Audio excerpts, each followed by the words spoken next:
Thank you, Coach. Wow, what a nice-looking group this is. What a beautiful group of people. And especially a very big hello to the University of Alabama. Congratulations to the class of 2025. Roll Tide. Roll Tide.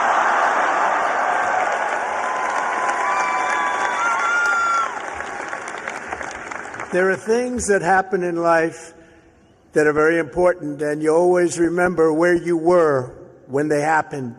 As a student at Alabama, you'll always remember where you were when your head coach, Nick Saban, retired. Remember that? Because he's done such a fantastic job. The last time I was here, and that's true with Nick, what a great coach. Let's bring him back. No, you have a good coach right now, though.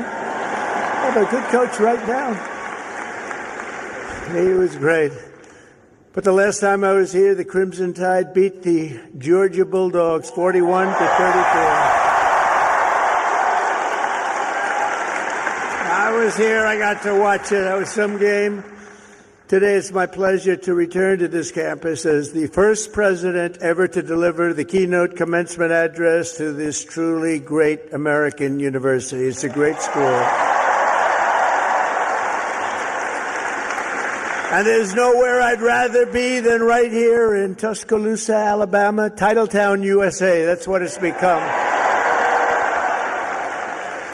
And I love this place. Maybe it's because I won Alabama by 45 points. Could that be the reason? 45? You know, the way they say, the polls have closed in Alabama. Trump has won Alabama immediately. It was very quick. It was very, very quick and nasty. That's what we like. They put all 7 of your commencement ceremonies, I don't know if you know this, but they put them all together first time ever, so I better do well, or I'm in big trouble. But I want to thank President Bell for his 10 years of distinguished service, highly respected gentleman, but 10 years of service to this great university, overseeing the education of 100,000 proud Alabama graduates. That's something to have on your record. I also want to thank Alabama Governor Kay Ivey, who's here with us, and she's a fantastic. Where is she? Where is she? She's around here someplace.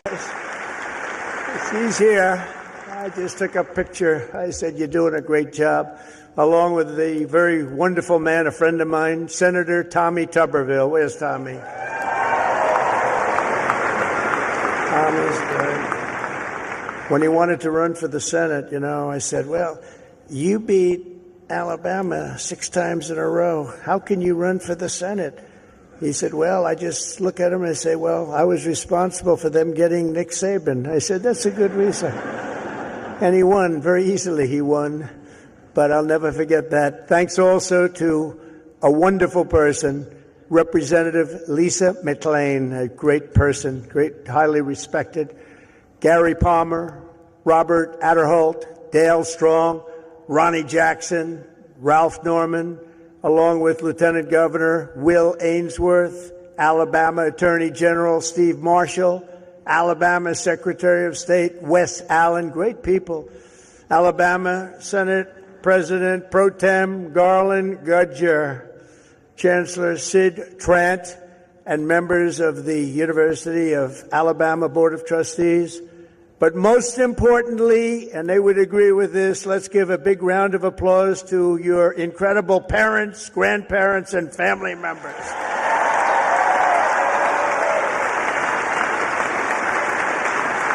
Because they made this wonderful day possible. Oh, you're great. Without them, it doesn't happen. Without them, you probably aren't here, and you wouldn't have that big, beautiful smile on your faces. This year, the graduating Alabama class of 2025 has over 6,600 graduates. You're the largest class in school history. Among your ranks are among the 800 first-generation college students and nearly 3,000 students from right here in the great state of Alabama. Amazing. And this class also includes many Rhodes Scholars, Goldwater Scholars, 213 Merit Scholars, and over 1,500 students graduating with red caps. You know what that signifies? 4.0 GPA. That's a lot of students. That's a lot of students.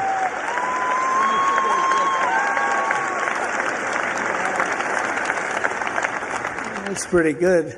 I know who I'd pick. I'd look for a red cap. I say, I want you to work for the beautiful Trump administration, this lovely administration. In addition, the class of 2025 has nearly 130 active duty service members, veterans, and members of the University of Alabama, ROTC. Thank you very much. Thank you.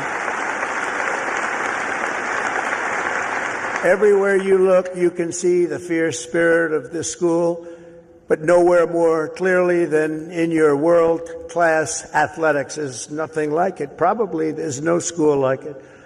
That's why I would like to recognize the 11 graduating seniors on the University of Alabama football team. Where may they be? Where are they?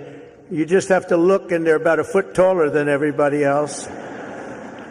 Oh, great. Thank you very much. Congratulations. Great season. Thank you. Thank you. Great season. There is something truly special about the players, coaches, and the fans who pack the stands at Bryant-Denny Stadium and proudly sing Dixieland Delight. We like that. Alabama has changed college football forever and inscribed into the history books the names of Bear Bryant, Joe Namath, 4 Heisman Trophy winners, and, of course, the great Nick Saban.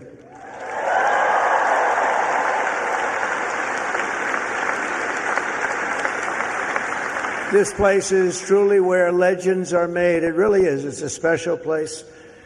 When your president called, we talked about it. It took me about 2 seconds to say, I'll go. I wasn't looking to do it, and we are busy. You know, we're winning a lot of battles right now. We love winning, don't we? Love winning. We're winning a lot of battles. But I wanted to do this.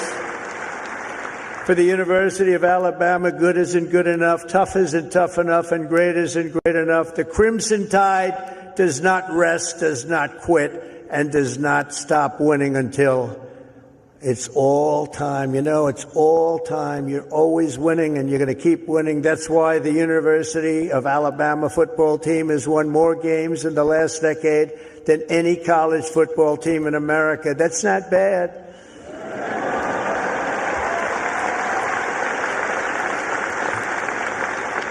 And it's why last fall you beat Auburn for the 5th year in a row. That's not bad. That's not bad. The University of Alabama has a brand, and that brand is winning. That brand is winning. Great school. Last year, the Crimson Chaos watched the Tide Hoops make it to the Final Four for the first time ever.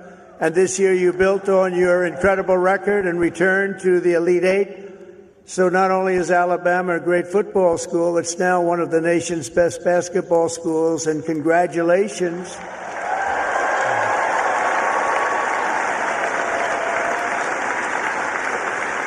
And I love sports, and I think I should have come here.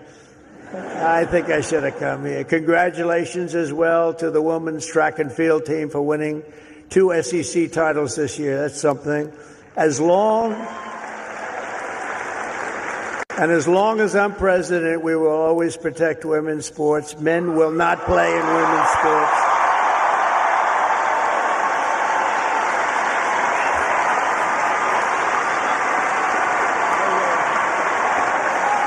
No way.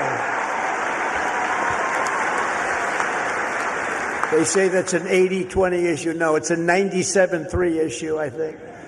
No, men will not be playing in women's sports. I said that, and I classified it with a very powerful executive order. As you know, it's done.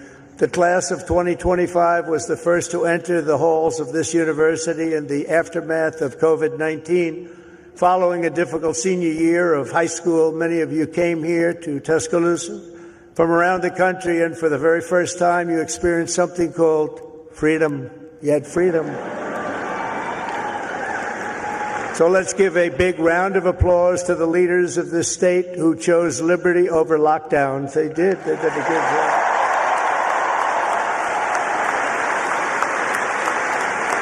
Did a good job. As you know, there are a few campuses in the world more beautiful than this one, and there are a few memories sweeter than the ones you have formed really at this capstone and at the capstone. You'll miss the beautiful sounds of Denny chimes, the excitement of lining the Walk of Champions, the Saturday tailgates at the Quad. As you graduate, it's natural to reflect on 4 years of happy memories, and you've really had happy memories here. You've done a lot of winning. Winning is a good thing to do. But today I'm also asking you to look forward to really something very, very bright and more promising, and it's going to be an even more promising tomorrow, I promise you that. You're the first graduating class of the golden age of America. We're in the golden age. You watch. This is the golden age.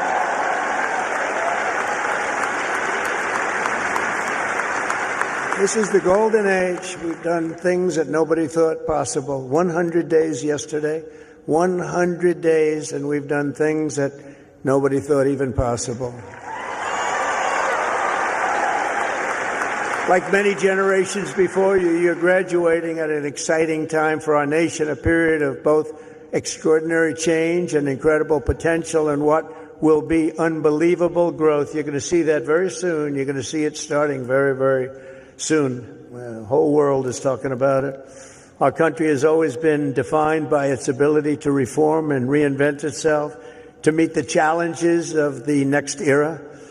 The last 4 years were not good for our country, but don't let that scare you. It was an aberration. We're run by people who truly at that time, 4 years, we were run by people that didn't have a clue. They didn't have a clue. I'm trying to be nice when I say it that way. They allowed our beautiful USA to be laughed at, scorned, and taken advantage of by everybody. We were ripped off on trade by nations all over the world, both friend and foe, and oftentimes a friend was far worse on trade than the foe. But those days are over. You're at the start of something very, very big. You're going to see that very soon. Now, exactly 250 years after the first Patriots stood and fought at Lexington and Concord, we're in the midst of another kind of revolution, a revolution of winning and a revolution of common sense. Common sense.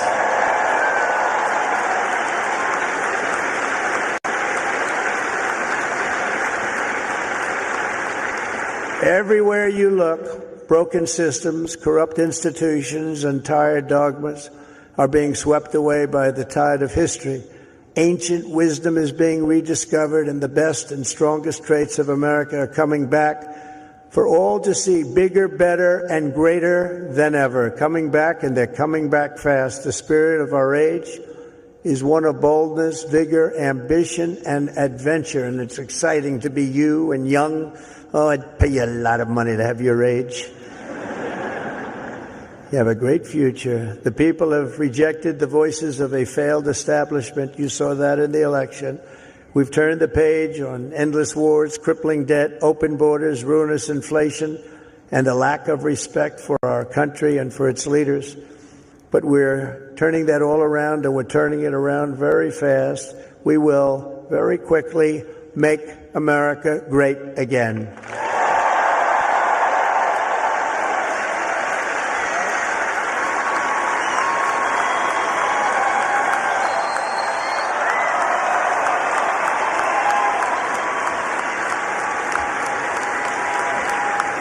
This week, we're celebrating the most successful first 100 days of any presidential administration in the history of our country, and we've been given a lot of credit for that, but 100 days does not a full term make. But we're going to do even better as we move along. In a matter of weeks, we've achieved the lowest number of illegal border crossings ever recorded.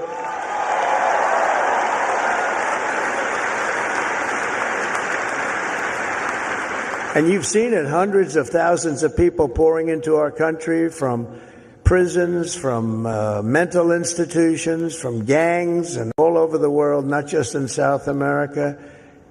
You'd see hundreds of thousands of people pour across in one day. You know what we had just recently? Three.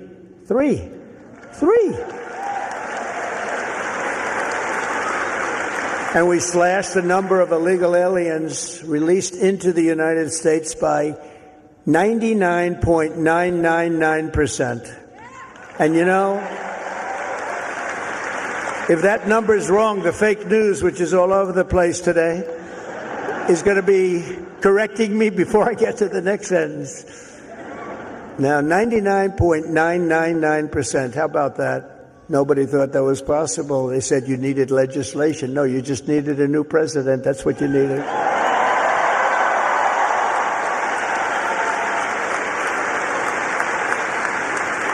But despite the tremendous success, as you've been reading, the courts are trying to stop me from doing the job that I was elected to do. We won by millions of votes. We won all 7 swing states, 7 out of 7. We won 312 electoral college votes. They said, 270 would be great. We won 312 and 2,750 counties versus 525 counties throughout the nation. That's why when you look at a map, it's all red. It's all red. Every inch of it is red, a little couple of blue dots. But they have to let us do the job that the voters want us to do. Judges are interfering, supposedly based on due process, but how can you give due process to people who came into our country illegally? They want to give them due process. I don't know. We've created 350,000 new jobs and brought core inflation down to its lowest level in many, many years. Energy is down. Look at your cost of energy, way down. Groceries are down. Even eggs are down. Remember I came in? Remember I was here a week and they started screaming at me, the fake news. Egg prices have doubled. I said, they just got here. I've been here for 4 days. I said, tell me about egg prices. They've doubled. Well, they didn't double under me. I just got there and we did a great job. We brought down the cost of eggs. In fact, they said you won't have eggs for Easter. They wanted to we have a big Easter egg hunt at the White House. You saw it just take place. And they thought we should order thousands of plastic eggs. Plastic. I said, no, we'll do it. And we straightened out the egg situation very quickly. Our great Secretary of Agriculture did a fantastic job. And we had so many eggs, we didn't know what the hell to do with them. And prices of eggs have gone down 87% since I took office. That's something, right? But the price of food has gone down, and mortgage rates are down, and gasoline prices just hit $1.88 a gallon in 3 states. Can you believe it? It was at $3.50. It was at $4. We're drilling. Oh, we're drilling. You know, drill, baby, drill, right? We drill, baby, drill. We do that. We got it down. We have it going good. And, you know, when energy drops that much, you don't have much inflation. It's hard to have inflation. It was just announced that in the first quarter, investments in the United States are up 22%, that we're leading the whole world in investment. Everybody's pouring into our country with big dollars.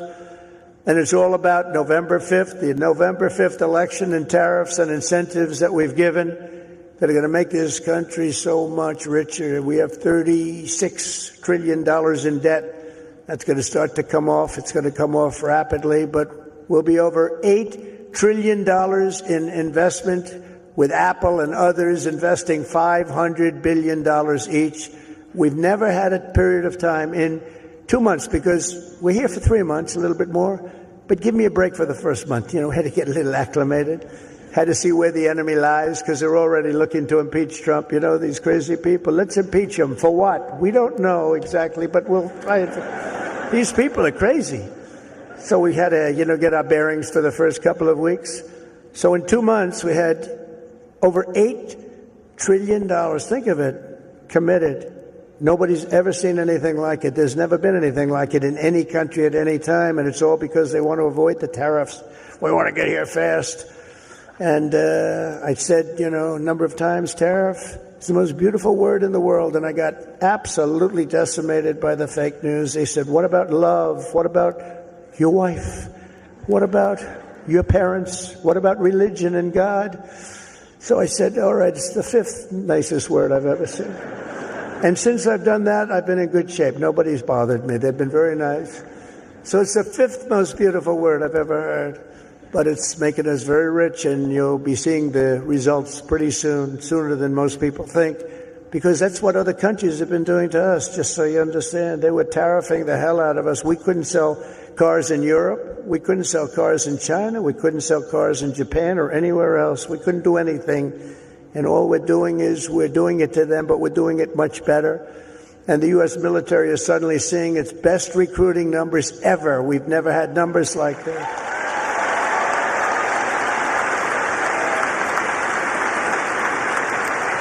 We now have waiting lists because there is such incredible spirit in our country. There's a great spirit. And just think, 6 months ago, and you remember, and it was embarrassing, before the election, 6 months ago, we were hearing and reading that numbers of those joining our military were at the worst levels ever. We've never had anything like it, right? You remember that? And now they're at the best levels ever. We have waiting lists to get into the military.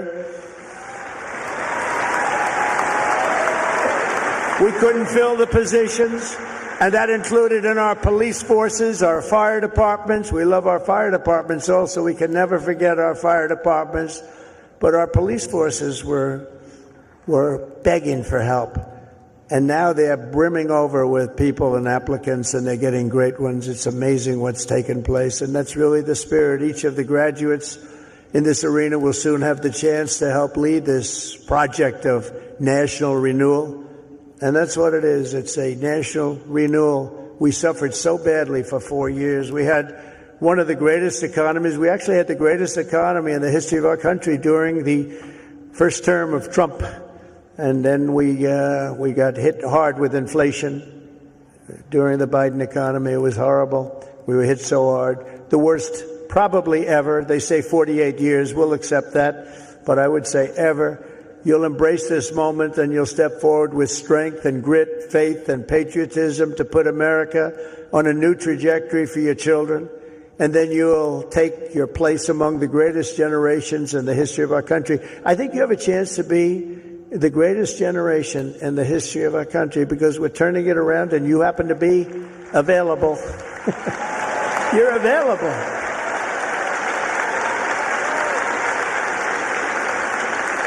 That's a good time to be available. There are some times when it's not so good to be available, but this is a great time. I'm absolutely confident that the Alabama class of 2025 is up to the task. Are you up to the task? You learned a lot about winning here at Alabama, and now we need you to help win for America.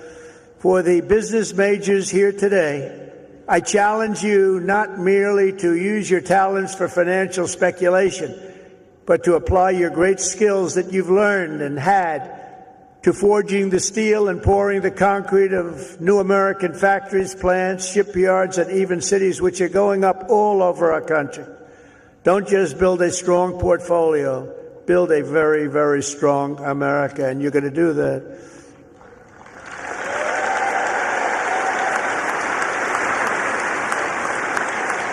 To the engineers, brilliant you are, technicians, scientists, and math majors, we need your Alabama spirit and competition to keep our country at the forefront of every single domain. America should have the world's tallest buildings, design the fastest airplanes, build the greatest cars, do everything the absolute best, better than any other nation in the world, and you can do it. And we will soon land American astronauts on Mars. That will happen. That will happen.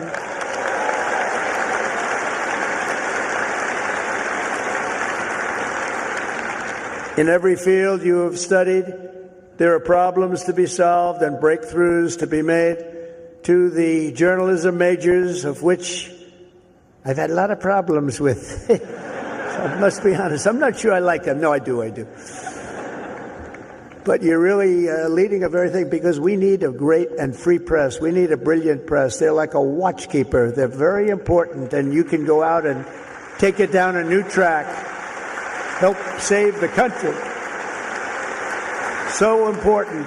Your task is so important, and it's to build a media that Americans can trust. And remember, the people of this country, they know the truth when they hear it. That's why the ratings, the approval numbers of the media are so low. We need those ratings to be 100%. We have to be able to trust our media.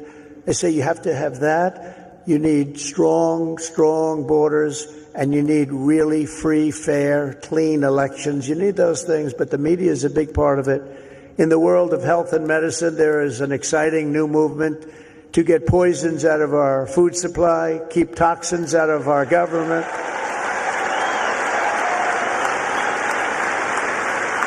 Clean out our environment and make America healthy again. And I think Bobby's going to do a great job, don't you? I think so.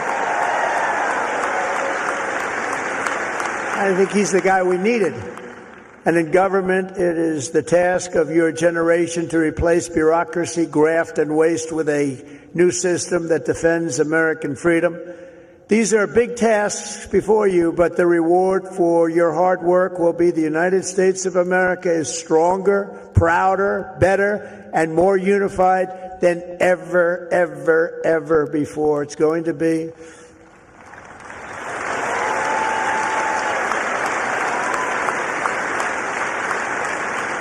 As you embark on this great adventure, let me share some of the biggest lessons I've learned from a lifetime spent building dreams and beating the odds. I beat a lot of odds.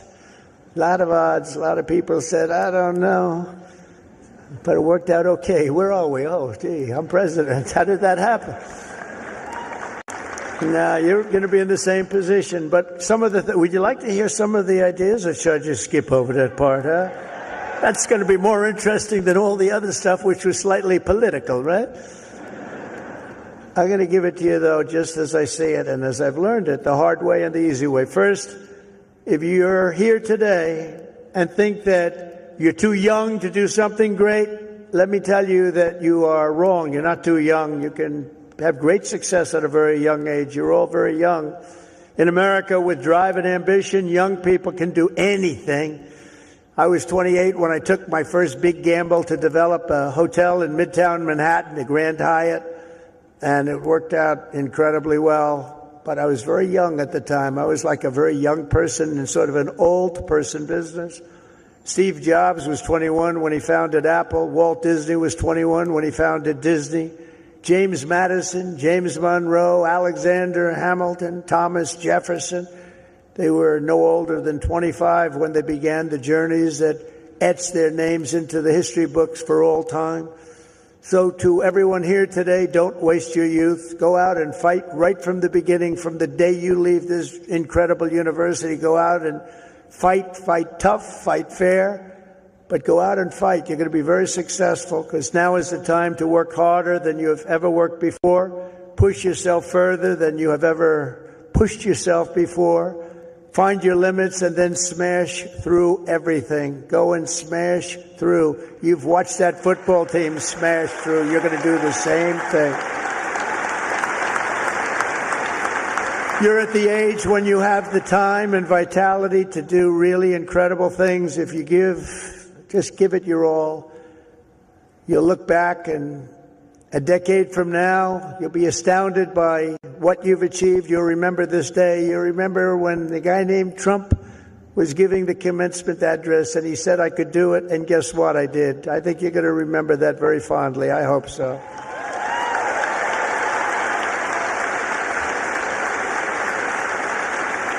Second of all, and very importantly, you have to love what you do. Okay? You have to. I rarely see somebody that's successful that doesn't love what he or she does. That's way you really like. Work isn't work. It's fun.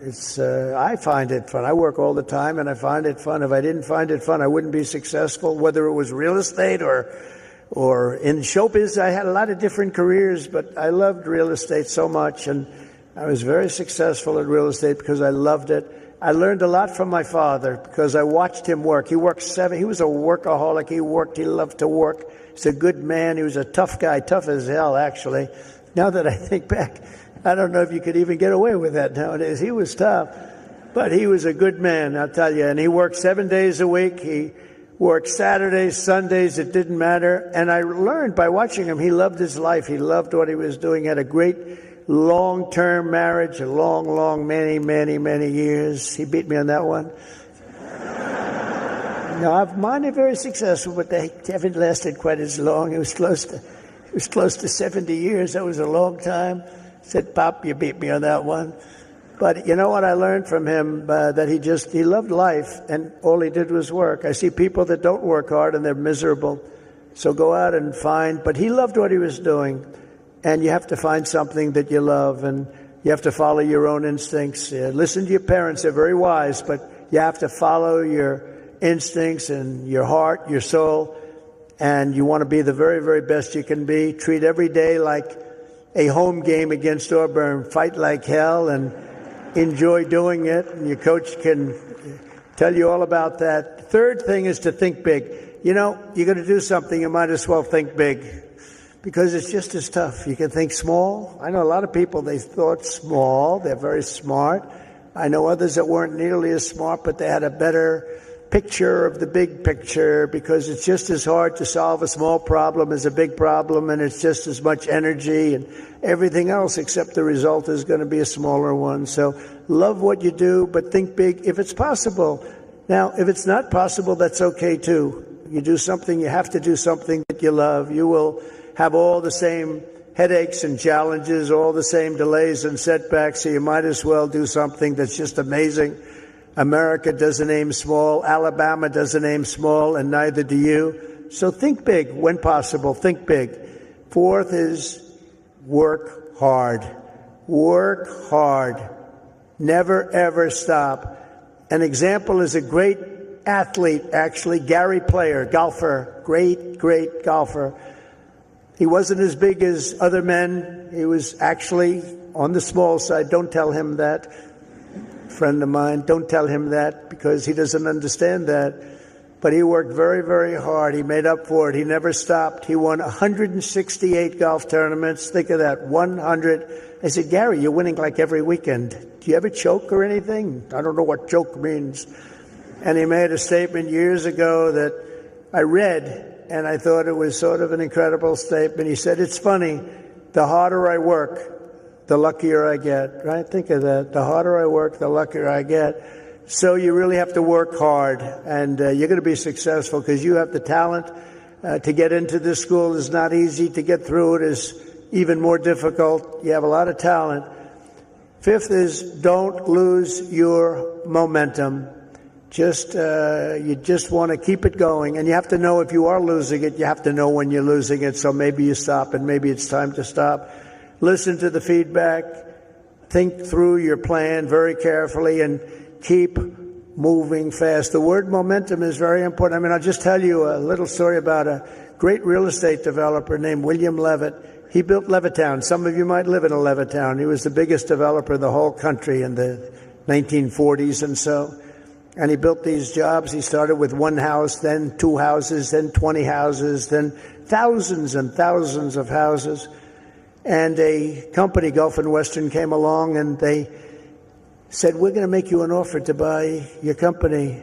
And they offered him a lot of money, more money than he ever thought he could make. And he retired, lost his momentum. He retired, and he led a beautiful life. He had a wife, I must tell you, it was his second wife. It was a trophy wife. What can I say? I don't like telling you everything, but we're all friends, right? Can we talk? We're all friends. He had a trophy wife, and he lived a different life. He moved to the south of France, but he it was a life of tremendous luxury. He had so many millions of dollars. He was given a fortune for the company, and 10 years went by, and then 15 years went by, and he got a call from this big conglomerate, Gulf and Western, and they said, we're not doing well with the purchase, because he used to pick up every nail, every piece of sawdust, every piece of wood, every chip, everything, and he'd sell it. He'd make a couple of bucks. Everything was perfect. They can't do that. You know, these big companies, they don't do that. You see it a lot when an entrepreneur sells to a big company and then he ends up buying the company back for peanuts later on. Happens a lot. But he was the best at what he did. But 15 years went by, and he was so excited, and they sold him back his company. And he started, and he was going to tear apart the world because he got bored with a life of luxury. And he started building and building and building, and the markets turned on him, and he went bad. He lost everything, and he went bankrupt, absolutely bankrupt. And it was a sad story to read. It was such an amazing story because he was so rich, but he paid them, and he bought it for the right price, bought it low, but he went wild. But he lost his momentum. He wasn't good at it anymore. And he was at a party on Fifth Avenue, I'll never forget. And it was a party of a very, very powerful man who was having the party in a magnificent apartment overlooking the park. And I walked in, and there were 50 or so people. I recognized most of them, all the biggest business people in the world, actually. Very glamorous. I was doing well. I was young, and I was doing well. And I was invited to parties like that. And I looked in the corner, and there was Mr. William Levitt sitting all by himself on a chair, looking very glum. Nobody was talking to him, because you'll find that when you're not successful, you lose a lot of friends. It's not a good situation. But there was nobody talking to him, but I wanted to talk to him because I was in the real estate business, and he was, and most of these people were in different businesses. And I went over and talked to him, and I said, "How are you, Mr. Levitt?" He goes, "Donald?" He knew who I was. "Not well. I'm not well." I said, "So can you come back?" He said, "No, son, I lost my momentum. I shouldn't have done it. I lost my momentum." And I never forgot that expression. He lost his momentum. If he would have kept going, instead of selling and relaxing and going into a different life, he probably would have been 3 times bigger than he was, but he lost his momentum. And you have to know when it's your time. I mean, there'll be a time when you do lose. You see it with fighters. You see it with a lot of people. They have a great record and they retire, and then 4 years later they say, "I'm going back. I can beat that guy," and they get knocked to hell. And it's not good. It's not good. So he lost his momentum. You have to know when your momentum time is up. I call it momentum time. But follow your momentum. It's a very important word. You don't hear it from too many, but I've seen it. I've seen it a lot. Number 6, if you want to change the world, you have to have the courage to be an outsider. In other words, you have to take certain risks and do things a little bit differently. Otherwise, if that weren't the case, everybody would be successful. It doesn't work that way. Progress never comes from those satisfied with the failures of a broken system. It comes from those who want to fix the broken system. And you'll make the bigger money, you'll make the more success by acting that way. The other way may be more secure, but if you want to go to the top, you're just never going to do it unless you break the system. Change is never easy, and the closer you get to success, the more ferociously those with a vested interest in the past will resist you. They want to resist. So I just say, trust me on that, because I know you really do. You have to break the system a little bit and follow your own instincts. But if your vision is right, nothing will hold you down. Nothing. You have to have the right vision. If you look at some of these internet people, I know so many of them. Elon is so terrific, but I know now all of them, they all hated me in my first term, and now they're kissing my ass, Do you know? It's true. All of them. It's true.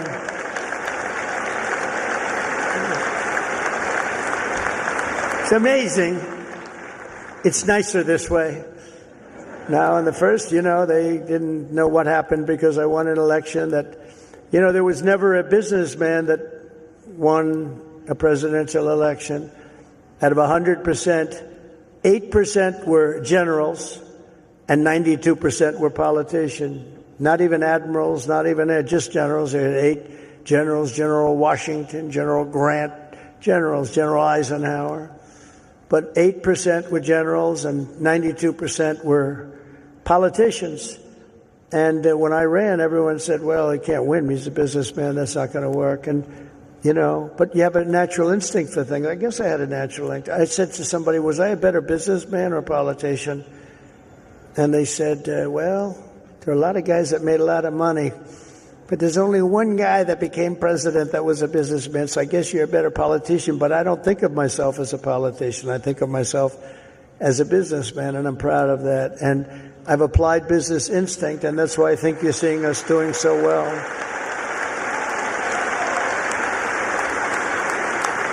So number 7 is to trust your instincts, common sense. You can go very far in life with common sense. And I applied that to politics because some of these things, like they had open borders. Let everybody in the whole world flow into our country. That's not common sense. They had transgender for everybody. We ended that, if you noticed, okay? But they had transgender for everybody. They said, I said, this is not working. This is not going to work. As I said before, so simple. Men playing in women's sports. Did you ever see some of the records? Did you ever see some of these boxing matches? We have to protect. These women are great athletes, but we have to protect. If you looked at the Olympics where they had transitioned people going into the boxing, where the women had boxing, and they had a great champion, a female boxer. I mean, after one punch, you walk back to the corner, said, I can't get hit like that. I've never been hit like that before. You look at all the volleyball players that have been hurt so badly with balls that are hit at levels that they've never seen before. But the greatest is like weightlifting. You ever see the weightlifting? Where they have a record that wasn't broken in 18 years? And they have, should I imitate it? My wife gets very upset when I do this.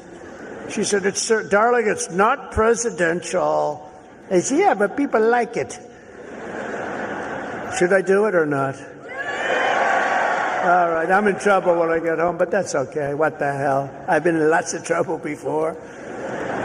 But no, you look at the weightlifting where 18 years it stands, and they have this young woman, and her parents are right where you are in the front row, and they're so proud of her, and it's like 209 pounds, and she's going to lift that. The record stood for 18, think of it, 18 years, and they put 1/8 of an ounce here, and 1/8 of an ounce here, little bit, and she's going to do it. Mom, I love you. I'm going to do it for you, Mom.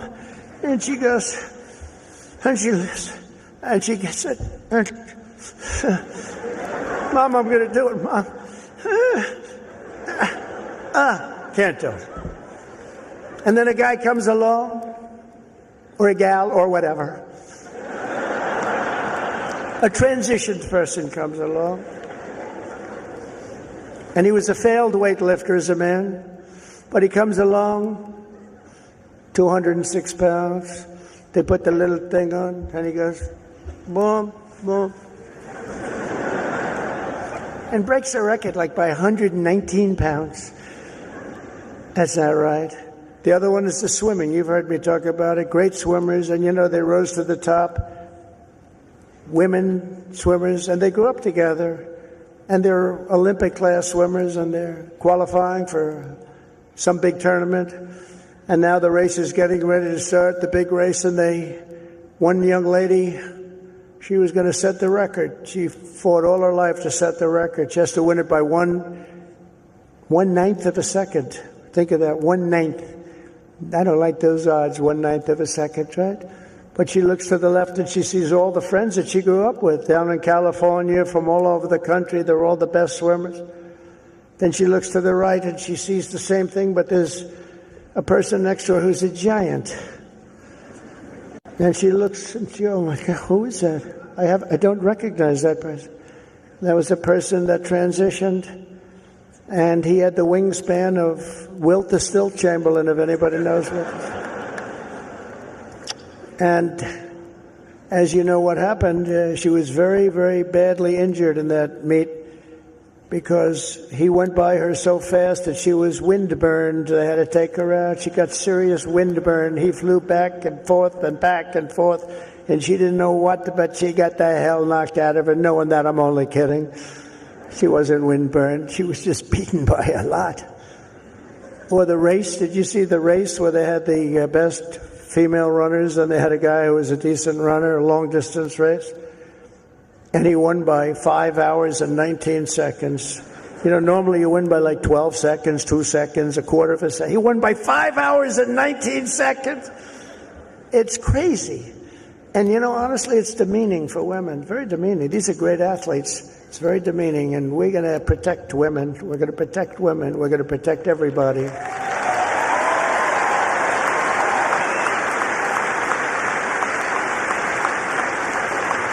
So now that I'm in trouble with my wife, I'm going to blame the University of Alabama for asking me to go through with that stuff. But it's pretty descriptive, isn't it, really? It helps when you know that borders are not racist, speech is not violence, America is good, terrorists are bad, men can never become women, police are not criminals, and criminals are not victims. Eighth, everybody should believe. Thank you. Thank you very much. Everybody should believe in the American dream. It's real, it's there, and it's right before you. We're coming back to the American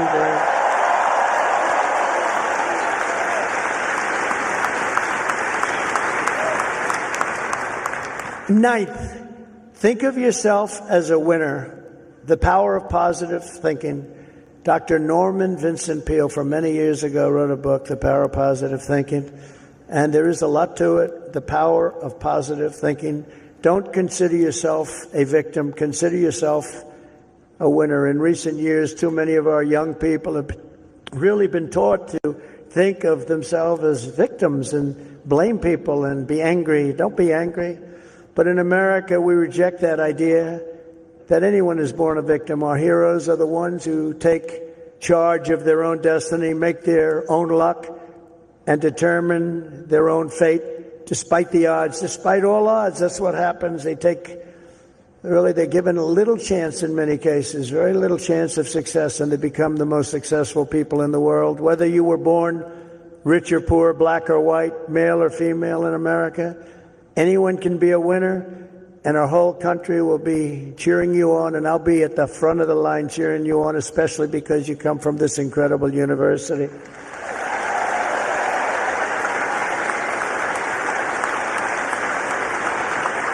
And next is to be an original. The old-time greats were people who had the confidence to be a little different. Teddy Roosevelt, Douglas MacArthur, George Patton, Amelia Earhart, Annie Oakley, Muhammad Ali, and so many others, far too many to name, lived their lives with pride, personality, and flair. God only created one of you. Remember that. God created one of you. You're all different. Some are close, but nobody is the same. You're one of a kind. So don't try to be someone else. Just be yourself. And finally, and most importantly, never, ever give up. Never give up.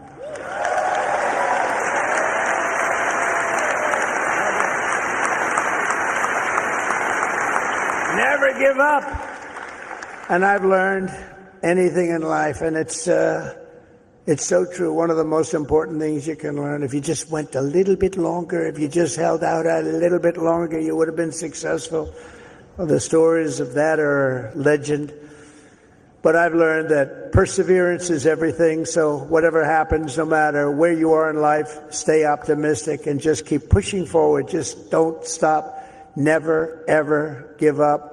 Victory is right around the corner. I've watched Coach Saban win games that really were virtually over. You've seen it. You've been in the stands. You won a couple of games. I said, Coach, you got lucky as hell. He said, I didn't get lucky. I'm a talented guy.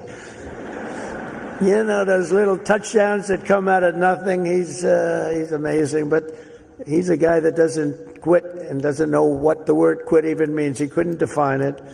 He took victory out of the jaws of defeat, and you can do that too at every stage in my career. My enemies, of which there were many and probably are right now, I can think of a couple of people that don't like me too much right now.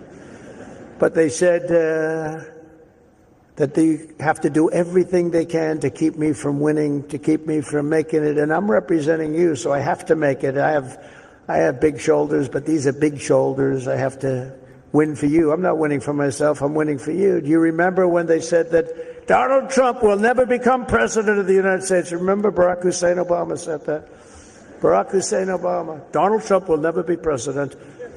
Like 50 other politicians said that. Where are they now? Oh, let me see. Oh, there they are. Where are they now? But here I am standing before you as the 45th and 47th president.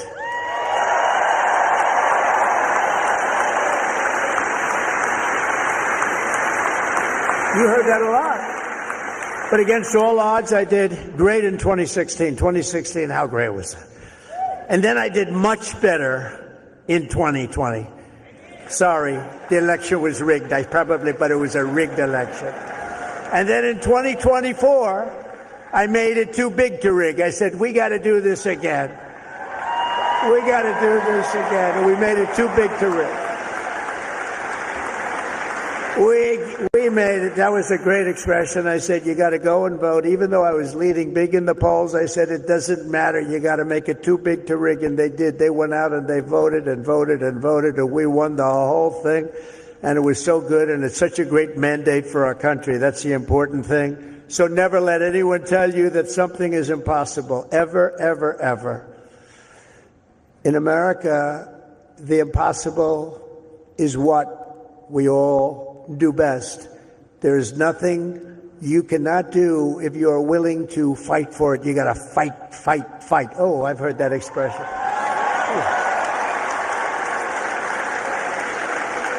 Funny. That's not here. That's not here on the actually, most of what I've said tonight is not on the teleprompter. That's all right. Isn't it nice to have a president that doesn't need a teleprompter and can sort of have a little fun? Because I feel that this is home. You know, it's been such a great state for me. I feel it's home. When they said Alabama, I said, that has a good ring to me. But it's something nice about somebody that doesn't need a teleprompter, isn't it? Huh? But for the past 4 years, you've lived in a state known for its fighters, its champions, and its warriors, and you've lived in the great state of Alabama, one of the greatest of them all, from Huntsville to Birmingham, from Montgomery to Mobile, and from right here in Tuscaloosa.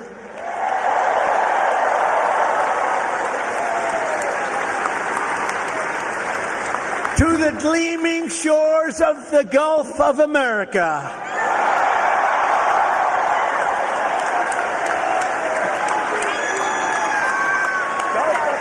That's a nice thing. Everybody loves it. I wouldn't say Mexico's thrilled, but you can't have them all. They're not thrilled. You continue the legacy of Alabama legends who blazed the trails, won the games, tilled the fields, forged the steels, built the ships, and gave us the victories that built America and changed the world. The entire world was changed by our victories. This is the state that gave us the might of the Iron City, the power of the Saturn V rocket, and the roaring engines of Talladega. Talladega. We love Talladega. We love Talladega. This is the state that gave us nothing but victory, the state of some of the greatest heroes in history, like Willie Mays, Jesse Owens, Joe Louis, your coach, Nick Saban, Hank Williams, and many others. Some of you will leave here today and travel the world, but you will always know that this state this is really sweet home Alabama, right? It's always going to be your place. I sort of feel that way myself, because from a political standpoint, it's just been, we connected from day one. From the first day I set my foot on this beautiful soil, I connected with Alabama. And here in Alabama, we believe that the men and women who built this country are heroes, and that America's destiny is to be the single greatest nation on the face of the earth. And we're bringing it back at a speed that nobody thought was possible. We believe in freedom and family, God and country. We cherish our Constitution. We revere our Bible. And we salute our great American flag.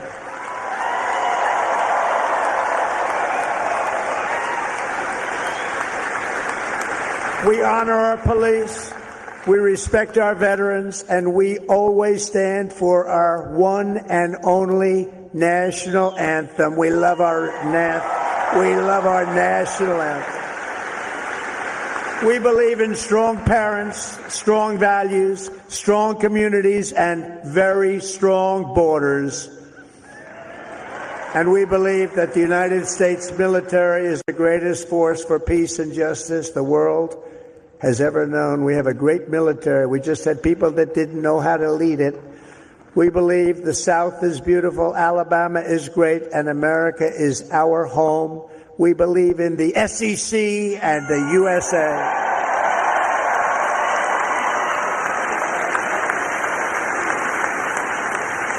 Graduates of the Alabama class of 2025 standing here before you in this magnificent arena, it is clear to see the next chapter of the American story will not be written by the Harvard Crimson. It will be written by you, the Crimson Tide.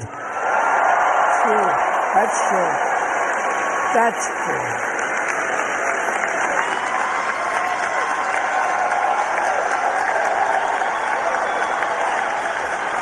That's true. I thought that was rather clever. If you look at what's going on, they get their $5 billion a year. That is not going to be so forthcoming. Now, wasn't that a clever one, though? Huh? Who would think of that? Because this is Alabama, and at Alabama, you fight, and you win. That's what you know how to do. Congratulations to you all. Congratulations to this great class of champions. God bless you, and God bless America. Thank you all very much.